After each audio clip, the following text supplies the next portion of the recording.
నమస్తే వ్యూయర్స్, నేను Sahasra. Welcome to our channel. AP తాజా రాజకీయాల గురించి విశ్లేషించడానికి మనతో పాటు ఉన్నారు ఐటీటీపీ వైస్ ప్రెసిడెంట్ అభిషేక్ గారు. నమస్తే. నమస్తేనండి సార్, ఏపీలో అన్ని కొత్త సంఘటనలు అయితే జరుగుతూ ఉన్నాయి.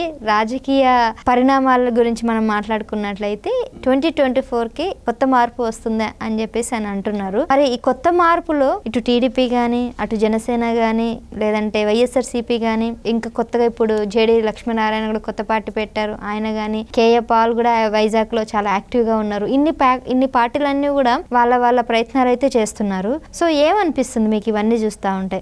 ఇవి యాక్చువల్ గా చూసారంటే ఖచ్చితంగా టీడీపీ అనేది గవర్నమెంట్ ఫామ్ చేస్తుంది. ఎంతమంది ఎన్ని రకాల ఏదన్నా చేసుకున్నా కూడా మీకు జనాలు వచ్చి మెజారిటీ సెగ్మెంట్ ఎవరికి సపోర్ట్ చేస్తారు, ఎవరికి నమ్ముతారు, అవన్నీ మనం చూసిన తర్వాత సర్వే చేస్తే ఖచ్చితంగా టీడీపీ సైడే ఎక్కువ ముందున్నారు. మీ పిల్లలు ఇంటర్మీడియట్ మరియు ఎంసెట్ చదువుతూ సబ్జెక్ట్స్ లో కన్ఫ్యూజ్ అవుతున్నారా? కాన్ఫిడెన్స్ లెవెల్ తక్కువగా ఉందా? రిపీటెడ్ మిస్టేక్స్ చేస్తున్నారా?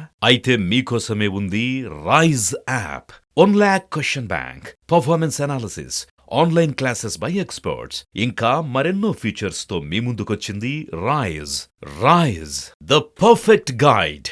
డిస్క్రిప్షన్ లో ఉన్న లింకును ఉపయోగించి సబ్స్క్రైబ్ అవ్వండి. ఒకటి ఇప్పుడు నేను చెప్తాను, ఇక్కడ వీళ్ళ గురించి మీరు కేఏ పాల్, లక్ష్మీనారాయణ వీళ్ళందరినీ చెప్పారు కాబట్టి కొంచెం వీళ్ళ గురించి ఒక్కొక్కని ఒక 15 seconds చెప్పుకుంటాం. ఇప్పుడు కేఏ పాల్ గురించి చెప్తాం. పాపం అతను మనం ఎక్కువగా సీరియస్ గా తీసుకొని అవసరం లేదు, అతను మంచి వ్యక్తి. కాకపోతే ఏం చేశాడంటే ఇతను వైఎస్ రాజశేఖర్ రెడ్డి ఉన్నప్పుడు ఏదో లావాదేవీల్లోనో లేకపోతే అతను ఫైనాన్షియలీ హెల్ప్ చేశానని చెప్పి రాజశేఖర్ రెడ్డికి ఏమి డబ్బులు ఇచ్చాడో లేకపోతే మాట ఇచ్చాడో ఏమో, మొత్తానికి ఏదో జరిగింది. ఆ టైంలో ఏం చేశారంటే వాళ్ళ కేఏ పాల్ యొక్క తమ్ముడిని వైఎస్ రాజశేఖర్ రెడ్డి వాళ్ళు ఇచ్చేసి ఇతని మీదకు రూట్ చేసేశారు. దానివల్ల పాపం అతనుకు కొంచెము హర్ట్ అయ్యాడా లేకపోతే నిజంగా కొంచెము బ్రెయిన్ డ్యామేజ్ అయిందా లేకపోతే కొంచెం. అవును, ఇది ఎవరు ఇప్పుడు కేఏ పాల్ వాళ్ళ బ్రదరా లేకపోతే వాళ్ళ చెల్లి? కేఏ పాల్ వాళ్ళ తమ్ముడిని యాక్చువల్ గా వైఎస్ రాజశేఖర రెడ్డి ఇతని మీద కేఏ పాల్ పైన తొబ్బేశారు అది. అవును, యాక్చువల్లీ అతను వాళ్ళ తమ్ముడు ఇక్కడ 1000 ఎకరాలకు సంబంధించిన ఒక ట్రస్ట్ అయితే నిర్వహిస్తూ ఉండేవాడు. అయితే ఇప్పుడు అది ఆయన చనిపోతే ఆ ట్రస్ట్ అంతా ఇతనికే వస్తుందా అని చెప్పేసి అతను చంపించాడు అనే వార్తనైతే తీసుకొచ్చారు. కానీ మెట్టకేలకు మాత్రం కేఏ పాల్కి సంబంధం లేదని కూడా బయటకు వచ్చింది. అది కేఏ పాల్కు సంబంధం లేదు. ఎక్కడైతే భూదందాలో లేదా భూ విషయాలు ఉంటాయో లేకపోతే మైనింగ్ వ్యవహారాలు ఉంటాయో లేకపోతే లిక్కర్ ఇటువంటి అరాచకాలు ఈ దోపిడీలు ఉంటాయో అక్కడ వైఎస్ ఫ్యామిలీకు అది వాళ్ళు పేటెంట్ అనమాట. అంటే వాళ్ళ ఫ్యామిలీకి సంబంధం ఉంటుంది. మీరు యాక్చువల్గా చూసారంటే కేఏ పాల్ కూడా ఇదే రీజన్ ఇదే ఇంకా అతను చంపించే పాపం. ఆ టైంలో నుంచి అతను కొంచెం ఎమోషనల్ గా కొంచెం ఇదయ్యి మంచి వ్యక్తే. కాకపోతే ఈవెన్ అతనుకు రావాల్సిన ఫండ్ కూడా ఈ బ్రదర్ అనిల్ తో అంటే రీరూట్ చేసి చేసుకుని అతను అయితే కొంచెము అయితే దాన్ని ఏమంటారు మతి స్థిమితం అదే నేను వస్తుంది కానీ కాకపోతే అతను చాలా మంచి వ్యక్తి. అవి చెప్పకూడదు ఏదో అయ్యాడు అనమాట. అవును, అప్పటి వరకు కూడా కేఏ పాల్ ఒక రేంజ్. ఆ ఇన్సిడెంట్ తర్వాత కేఏ పాల్ ఇంకొక రూపం అన్నట్టుగా మారిపోయింది. సో ఒకప్పుడు యుఎస్ లో కానీ జార్జ్ బుష్ తో సహా అంతమంది పెద్ద పెద్ద ప్రధానులందరూ కూడా ఆయన అపాయింట్మెంట్ కోసం వెయిట్ చేసిన రోజులు ఉన్నవి. ఇప్పుడు అలాంటి సిచ్యువేషన్ నుంచి కేఏ పాల్ ఇంతవరకు వచ్చాడు అని అంటే ఇక్కడ ఉన్నటువంటి రాజకీయ నాయకులు వల్లనే జరిగిందంటారా? ఖచ్చితంగా. కేవలం మీకు చెప్తున్నాను కదా, వైఎస్ఆర్ ఫ్యామిలీ వల్ల వైఎస్ఆర్ ద్వారా ఏదో అతను పాపం దెబ్బతిన్నాడు. సో అతను పాలిటిక్లలో అంటే టైం పాస్ చేస్తున్నాడా లేకపోతే ఆ యొక్క కోమా నుంచి ఆ ట్రోమా నుంచి వాళ్ళు బయటపడడానికి ఏదో ఇట్లాంటి ప్రయత్నం చేస్తున్నాడో తెలియదు. ఇప్పుడు ఇతను వదిలేసిన తర్వాత జేడీ లక్ష్మీనారాయణ గురించి ఎత్తుదాం. ఇప్పుడు జేడీ లక్ష్మీనారాయణ అతను మీరు చూసారంటే నేను ఒక జనసేనకు నేను కొంచెం చెప్పాల్సి వస్తుంది. ఫస్ట్ యాక్చువల్ గా దాంట్లో ఉన్నాడు అతను, ఎందుకో ఏదో డిఫర్ అయ్యి బయటికి వచ్చారు. దాని తర్వాత మీరు చూసారంటే జగన్ కు పూర్తిగా వ్యతిరేకంగా అట్లాంటివి అయితే స్టేట్మెంట్ ఇవ్వలేదు అతను. ఇక్కడ మనం ఏమనుకోవచ్చు అంటే ఏమో అతను బీజేపీ ప్లస్ జగన్ ఇద్దరు అంటే సింక్ లో ఉండి అంటే వాళ్ళతో పాటు ఇట్లా ఎడ్యుకేటెడ్ ఓటు బ్యాంకు స్ప్లిట్ చేయాలని అట్లాంటి ఏమైనా ప్రయత్నంలో ఆ యొక్క గ్రూప్లో ఉన్నాడనేది జనాలకైతే ఇప్పుడు కొంతమంది అనుకుంటున్నారు. ఇది నా విషయం కాదని నేను చెప్పిన మాట కాదు. నేను సర్వే చేసినప్పుడు అక్కడక్కడ నేను శాంపుల్స్ తీసుకుంటే ఆంధ్రాలో వస్తున్న ఇది విషయం. ఇదే మీరు 2009లో చూసారంటే వైఎస్ రాజశేఖర రెడ్డి అనే వ్యక్తి ఒక జయప్రకాష్ నారాయణ్ అని చెప్పేసి జయప్రకాష్ అని చెప్పి లోక్సత్తా పెట్టి అవును ఇంటలెక్చువల్ ఓట్ బ్యాంక్ స్ప్లిట్ చేశాడనమాట. అలాంటిదే అదే ప్లేస్లో జేడి లక్ష్మీనారాయణకు పెట్టించాడు. అంటే కావాలని ఓటును చీల్చడానికి ఇలాంటి ప్లాన్స్ అంతే. వీళ్ళంతా కలిసి లాస్ట్లో ఏమవుతుందంటే ఒక చెట్టుకో లేకపోతే అక్కడ స్ప్లిట్ అయిపోయి ఎలక్షన్స్ ముందు ఏం చేస్తారు, మేము నీతులు మాట్లాడతారు. కానీ వీళ్ళవన్నీ లాస్ట్లో చూసారంటే ఎలక్షన్ అయిన తర్వాత మళ్ళీ అక్కడ కలుసుకొని ఇంకా మేము అని చెప్పి వస్తుంది. నేనేం చెప్తున్నానంటే మీరు అక్కడ అంత ఎఫర్ట్స్ పెట్టి మీరు ఆలోచించిన అవసరం లేదు. ఎందుకంటే మీరు పాస్ట్ హిస్టరీ చూసారంటే 2009లో ఎట్లా రాజశేఖర రెడ్డి ఏం చేశాడో జగన్ కూడా అట్లే చేస్తున్నాడు. ఇంకా రేపు వచ్చే రోజుల్లో ఇంకా కొన్ని పార్టీలు ముందుకు రావచ్చు.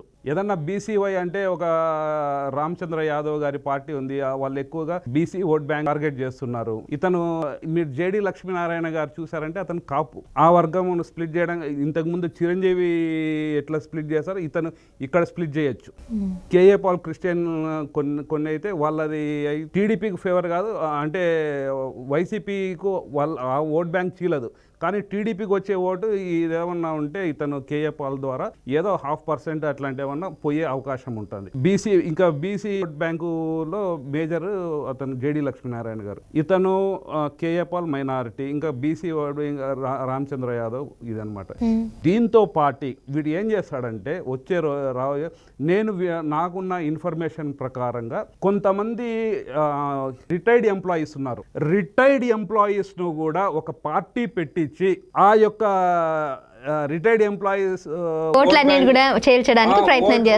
ఓటు చీల్చడానికి ఏదో నేను సంథింగ్ ఇస్తాను, లేకపోతే వీళ్ళు ఏదో నయానా భయాన వానికి వచ్చి ఏదో ఒకటి అష్యూరెన్స్ ఇస్తాడు, మేము మీకు ఇస్తాము, ఇంత మీకు స్థలాలు ఇస్తాము అని చెప్పి ఆ విధంగా కూడా చేస్తాడు ఖచ్చితంగా. ఇవన్నీ మీరు చూసారంటే ఇది స్కెచ్. ఇవన్నీ జనాలు ఖచ్చితంగా తెలుసుకోవాలి. తెలుసుకున్న తర్వాత ఖచ్చితంగా వీళ్ళు టీడీపీకి ఓటేస్తారని చెప్పి నేను అనుకుంటున్నాను. ఈ విధంగా జరుగుతుందన్నమాట. నేను ముందే గ్రహించి మేము చెప్తున్నాను అనమాట. ఇప్పుడు మీరు అన్నట్టుగా వీళ్ళంతా కూడా ఇప్పుడు మేము వేరే మాది ఇది సపరేట్ అన్నా కూడా మళ్ళీ అందరూ కూడా ఒకే గూటికి చేరుకునే పక్షులు అన్నట్టు అంటున్నారు. ఇప్పుడు మరి టీడీపీ జనసేన వీళ్ళందరూ కూడా పొత్తు మీద ఉంటున్నారు కదా, అంటే టీడీపీని కూడా అనే అంశం అయితే తీసుకొస్తే అప్పుడు ఏం చెప్తారు? మరి టీడీపీ ఏముంది, క్లియర్ గా ఉందండి. టీడీపీ వచ్చి మెజారిటీగా జనాలు నమ్మినారు. జనాలు వచ్చి మీరు ఫస్ట్ నుంచి ఎస్టాబ్లిష్ అయిన కాడి నుంచి తీసుకుంటే బడుగు బలహీన వర్గాలకు, పేద ప్రజలకు, మైనారిటీలకు, ఎస్సీలకు, బీసీలకు అందరికీ న్యాయం చేసిన పార్టీ ఏదంటే టీడీపీ పార్టీ. క్లియర్ ఉంది, జనాలు వచ్చి క్లియర్గా నమ్ముతారు. కాకపోతే ఇప్పుడు ఏంటంటే ఇప్పుడు కొంతమంది యువకులు కొంతమంది అంటే కొంచెం ఒక ఇంతకు ముందు లాగా ఎడ్యుకేషన్ సిస్టమ్ లేదు. ఇప్పుడు ఏం చేస్తున్నారంటే ఒక దిఖావైపే అంటారు చూడండి, అంటే ఒక షో ఆఫ్ పైన ఎక్కువగా కాన్సన్ట్రేట్ చేస్తున్నారు. సో వాళ్ళకు ఎవరు అంటే బుక్ ఇచ్చిన ఇంతకుముందు జనాలు బుక్స్ చదివేవాళ్ళు, నాలెడ్జ్ గెయిన్ చేశారు. ఇప్పుడు అట్లా లేదు. ఏదన్నా టైం దొరికిందంటే మొబైల్ కూర్చొని వాడు ఏదో రూట్లో వెళ్ళిపోతాడు. సో అతనికి థింక్ చేసే యొక్క కెపాసిటీ లేదు. వీళ్ళు అట్లాంటి వాళ్ళకి అట్రాక్ట్ చేసి ఇంకా టీడీపీ చేసింది ఏమీ లేదు అని చెప్పి అలా భ్రమలో పెట్టారనమాట. సో అట్లాంటప్పుడు ఓట్లు కొంచెం తగ్గే అవకాశం ఉంటుందన్నమాట. సో దానికోసం వీళ్ళు ఇలా చేస్తున్నారనమాట. అంతేగాని ఇంకా మెయిన్ ఇప్పుడు ఏం చేస్తున్నాం, మీరు స్టేట్ గురించి ఆలోచించండి. స్టేట్ యొక్క ఆర్థికంగా చాలా దెబ్బతినింది అని చెప్పేసి జనసేన వాళ్ళు వస్తున్నారు రాష్ట్రానికి. ఇంకా ఈ ఓటు బ్యాంకు చీలకూడదని చెప్పి జాయిన్ అవుతున్నారు. రేపు లక్ష్మీనారాయణ గారు లేకపోతే వీళ్ళు బీసీవై వాళ్ళు మన దగ్గరకు వచ్చినా కూడా ఖచ్చితంగా మేము వెల్కమ్ చేస్తాం. దాంట్లో ఏముంది. ఓకే, అయితే ఇప్పుడు కొత్తగా మరోసారి షర్మిల గారు కూడా పార్టీలో చేరి అక్కడ పార్టీ పెట్టే అవకాశం ఉంది ఏపీలో అని అంటున్నారు. ఇది ఎంతవరకు ఫలిస్తుంది? మరి కొత్త పార్టీ ఇంకొకటి చేరుకుంది పార్టీ ఇది. నేను వైఎస్ఆర్ పార్టీ అంటే వీళ్ళ ఫ్యామిలీ ఎట్లుంటదంటే వీళ్ళు బ్యాక్గ్రౌండ్ లో వీళ్ళంతా ఒకటే. జనాల దగ్గరకు ముందు వచ్చేటప్పుడు మేము వేరే మేము మాకు పడ్డం లేదు, అతను దొంగ ఇతను దొంగ అని చెప్పుకుంటారు. కానీ కాకపోతే లాస్ట్లో ఫలాలు తినేటప్పుడు ఖచ్చితంగా వాళ్ళందరూ కలిసి ఉంటారు. ఇప్పుడు మీరు అంత చూసారంటే మా అమ్మకు నేను మాట్లాడడం లేదు, లేకుంటే మా కొడుకు వాళ్ళ జగన్ గురించి మాకెందుకు అని చెప్పి ఆమె మొన్న క్రిస్మస్ టైంలో ఏమైంది, అందరూ వచ్చి కలుసుకున్నారా, మాట్లాడారా, అన్నీ చేశారా? దీన్ని బట్టి అర్థం కాదు జనాలకు ఖచ్చితంగా వీళ్ళందరూ తోడు దొంగలే అని చెప్పి. అంతే. దండుపాలెం బ్యాచ్ కన్నా చాలా డేంజరస్ ఫ్యామిలీ ఏదంటే వైఎస్ఆర్ ఫ్యామిలీనండి. సో పరిస్థితి అయితే ఆయన ఎక్కడన్నా రావచ్చు, ఎందుకంటే ఇతను బీజేపీతో ఉన్నాడు, రేపు గవర్నమెంట్ చేంజ్ అయితే ఏంటి మా పరిస్థితులు అని చెప్పేసి ఈమెను చెల్లిన ఒక బాణాన్ని మళ్ళీ, అంటే వదిలిన బాణాన్ని మళ్ళీ తీసుకొని వచ్చి మళ్ళీ ఇక్కడ వదులుతున్నాడు. అంతే, ఈయనే వదులుతున్నాడు. అంతే అంతే. ఏమంటున్నంటే అన్న వదిలిన బాణం తిరిగి మళ్ళీ అన్నకే గుచ్చుకుంటుంది అన్నట్టు కూడా అంటుంది. ఏమీ గుచ్చుకోదు, వాళ్ళందరూ దొంగలు అంతే, వీళ్ళందరూ దొంగలు అంతే. చెప్తున్నా కదా, దండుపాలెం బ్యాచ్. వీళ్ళు ఏదన్నా ఒక రూట్లో వెళ్ళే 4 రూట్లలో పోతే లాస్ట్లో కలుసుకునేది వీళ్ళు కలుసుకుంటారు. ఇంకా అది జనాలకు తెలియదు కానీ బ్యాక్గ్రౌండ్లో అందరూ ఒకటే వాళ్ళు.